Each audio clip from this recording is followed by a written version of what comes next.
सरकारचं शिष्टमंडळ आणि जरांगेंच्या भेटीचीही शक्यता आता मावळलेली आहे। जरांगेंसोबत भेटीची कुठलीही चर्चा झाली नसल्याचं राधाकृष्ण विखे पाटलांनी स्पष्ट केलंय। चर्चेसाठी आंदोलनकर्त्यांची तयारी असली पाहिजे असंही ते पुढे म्हणाले।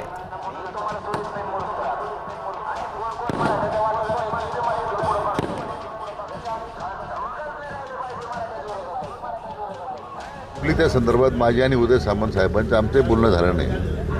असं की शेवटी आंदोलनकर्त्यांची तयारी पाहिजे ना, आणि त्यामुळे मी तर सकाळी बोललो की शासनाची भूमिका या सगळ्या विषयामध्ये त्यांनी जे मुद्दे उपस्थित केले त्यासाठी सकारात्मक आहे आता, आणि त्यांची तयारी असेल शासनाबरोबर चर्चा करण्याची तर आम्ही तयारच आहोत ना। आता isakal.com आहे देशातील नंबर 1 ची मराठी न्यूज वेबसाईट।